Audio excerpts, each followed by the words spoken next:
જય માતાજી, રાધે રાધે મિત્રો। તો આજે આપણો ઓર્ડર વડગામ તાલુકાના છણિયાણા ગામે ઓર્ડર છે, બેબી શાવરનો ઓર્ડર છે। તો તમે જોઈ શકો છો કે આપણે કૃષ્ણા થીમ માટે પડદો તૈયાર કરી દીધો છે।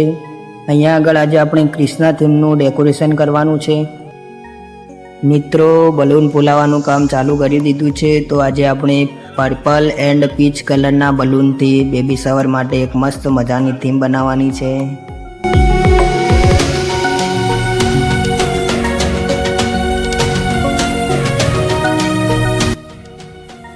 કિશનભાઈ પણ આવી ગયા છે બલૂન ફુલાવવામાં હેલ્પ કરવા માટે। તો તમે જોઈ શકો છો કે આ કિશનભાઈ છે જે હંમેશા મારી સાથે ઓર્ડરમાં આવે છે અને અમે બંને ભાઈઓ સાથે મળીને ઓર્ડર પૂરો કરીએ છીએ। हमारी बराबरी तुम क्या करोगे? हमें तो देखकर दुश्मन भी कहते हैं कि काश हम इनके दोस्त होते।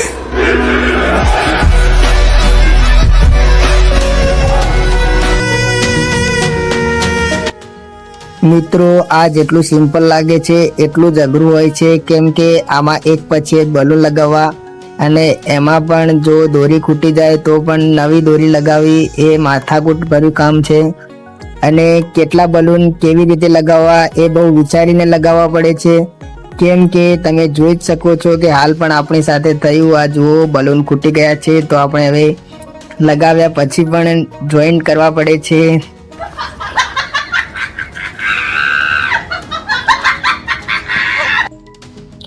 જ્યાં આગળ સિમન સંસ્કાર લખ્યું છે ત્યાં આગળ પિંક કલરની અને જ્યાં આગળ બલૂન છે ત્યાં ગોલ્ડન કલરની બટરફ્લાય આપણે લગાવી દીધી છે, જે આ ડેકોરેશનમાં એકદમ અલગ જ લુક આપશે।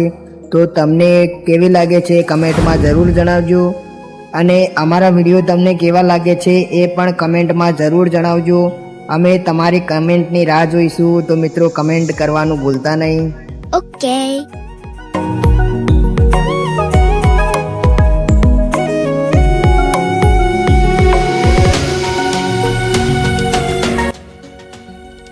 તો મિત્રો આપણી ડેકોરેશન કમ્પ્લીટ થઈ ગયું છે 90%। તો તમે આ લાઇટિંગ જોઈ શકો છો કે અમે અહીંયા આગળ આવી લાઇટ લગાવી છે, જે આગળ 12 કલરની અલગ અલગ લાઇટ થાય છે। તો તમને એમાંથી કઈ લાઇટ પસંદ છે 12 કલરમાંથી એ કમેન્ટમાં લખજો અને આ લાઇટિંગ સાથે ડેકોરેશન કેવું લાગે છે એ પણ કમેન્ટમાં જરૂર જણાવજો।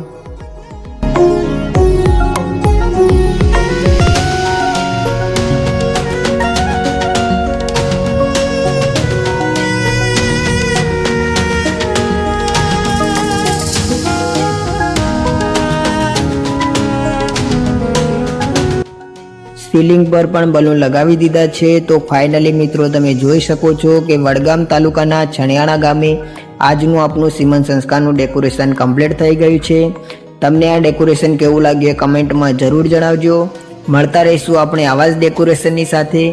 અને છણિયાણા ગામથી જે કોઈ મિત્રો અમારો વિડીયો જોતા હોય એ કમેન્ટમાં જરૂર જણાવજો અને આ વિડીયોને બને એટલો શેર કરજો કે તેથી છણિયાણા ગામના તમામ લોકો સુધી અમારું આ વિડીયો પહોંચે। અને કમેન્ટમાં જરૂર જણાવજો કે તમને અમારા ડેકોરેશન કેવા લાગે છે। તો મળતા રહીશું આવા જ ડેકોરેશનની સાથે। ત્યાર સુધી આવજો। જય દ્વારકાધીશ।